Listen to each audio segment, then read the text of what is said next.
Hello everyone. Let us continue our discussion. We had already discussed about part A. Let us solve the questions from part B. So, the question number 21 is to find the equation of the line passing through the point 1, 2 and 3, 6. For that, we have to use the determinants. So, that is to find the equation of determinant, we have the formula half into x1 y1 1, x2 y2 1 and x3 y3 1. To find the equation, we consider half into determinant of x y1 1 2 1 and 3 6 1, which will be equal to 0. If we expand this determinant, we get x into 2 minus 6 minus y into 1 minus 3 plus 1 into 6 minus 6, which is equal to, if we cross multiply this half, we get 0 into 2, which is equal to 0. That means we get minus 4x plus 2y will be equal to 0. If we simplify this, we get the equation as y is equal to 2x. This will be the equation of the line. So the next question, they have given root x plus root y is equal to root 10. Then we have to show that dy by dx plus root of y by x equal to 0. Now let us differentiate this function with respect to x. Then we get differentiation of root x is 1 by 2 root x plus differentiation of root y will be 1 by 2 root y into dy by dx, that is equal to differentiation of a constant will be equal to 0. If we take the 1 by 2 root x to the left hand side, we get 1 by 2 root y into dy by dx, which will be equal to minus of 1 by 2 root x. If we cross multiply the term, we get dy by dx is equal to minus of 2 will get cancelled, root of y by x. If we shift the term, we will get the same equation. Next, 23. A balloon which always remains spherical has the variable radius. Find the rate at which the volume is increasing. We know that volume of a sphere is nothing but 4 by 3 pi r cube. We have to find the rate at which volume is increasing with respect to the radius. That means we have to find dv by dr.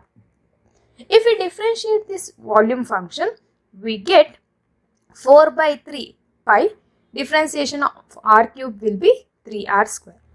So 3 will get cancelled. They have given the value of radius as 10.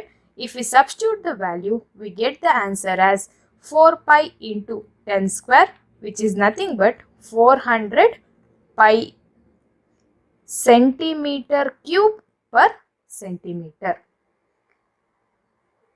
Next question.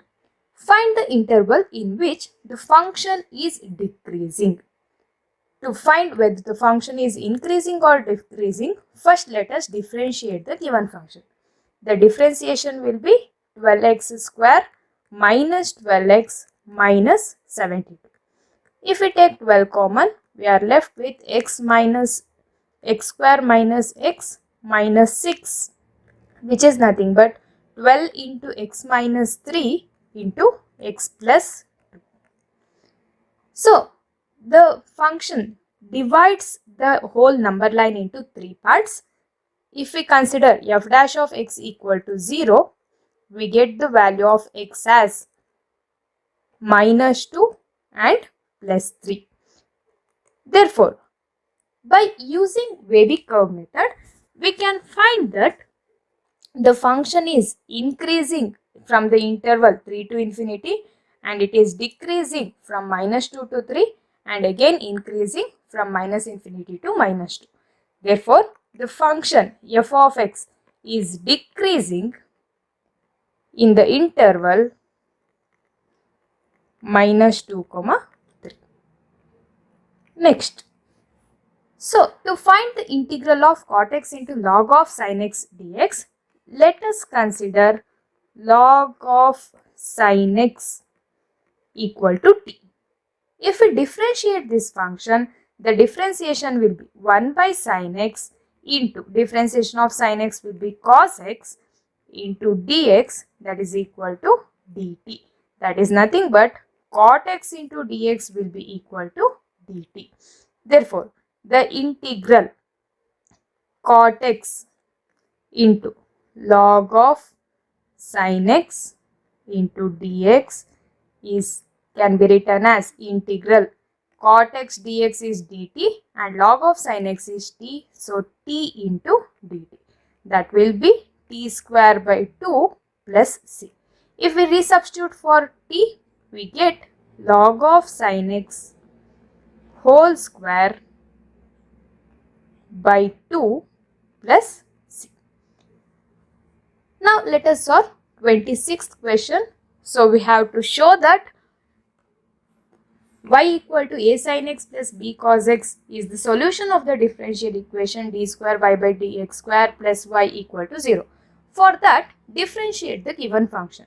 So, we get dy by dx that is equal to a into cos x minus b into sin x, because differentiation of sin x is cos x and differentiation of cos x will be minus sin x.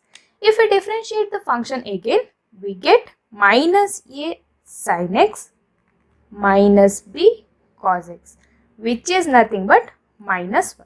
If we shift this y, we get the equation d square y by dx square minus y is shifted to right hand side. So, we get plus y which is equal to 0, which is the required differential equation. 27th. We have to find the unit vector which is parallel to the vector 2a. Let us consider the given vector as d, which is 2a minus b plus 3c. So, we have to multiply 2 to the given vector a, that will become 2i cap plus 2j cap plus 2k cap. So, minus vector b will be minus 2i cap plus j cap minus 3k cap plus vector 3c will become 3i cap minus 6j cap plus 3k cap. If we simplify this vector, 2i cap minus 2i cap will get cancelled. We are left with 3i cap, 2j cap plus j cap, which is 3j cap minus 6j cap, which means we get minus 3j cap, 2k cap minus 3k cap plus 3k cap, so that is 2k cap. Now, let us find the magnitude of vector d. That will become root of 9 plus 4, which is nothing but root 22. Therefore, the unit vector will be 3 by root 22 I cap minus 3 by root 22 j cap plus 2 by root 22 k cap. Next, 28th question. If the lines are perpendicular, then we know that a1 a2 plus b1 b2 plus c1 c2 is equal to 0, where a1 b1 c1 represents the denominators. Similarly, a2 b2 c2 represents the denominator of the second line. Therefore, the answer will be minus 9k plus 2k minus 10 will be equal to 0. That is minus 7k equal to 10 or k equal to minus 10 by 7. 29th one, which is related to probability. We have to draw two black balls. Let us define event A as first ball is black, event B as second ball is black. Then probability of A will be there are 10 black balls. Therefore, probability is 10 by total balls is 15. So, P of A will be 10 by 15. If we simplify this, we get 2 by 3. Similarly, we want to find probability of second ball being black when we already know that first one is black. So, we are left out with only 9 black balls out of 14 balls. Therefore, probability of both the balls are black means both A and B both the events A and B, both the black balls are black, means we have to find probability of A intersection B, which is nothing but probability of A into probability of B given A. That is 2 by 3 into 9 by 14. If we simplify this, we get the answer as 3 by 7. This is all about part B questions. Let us discuss part C in the next video. Thank you.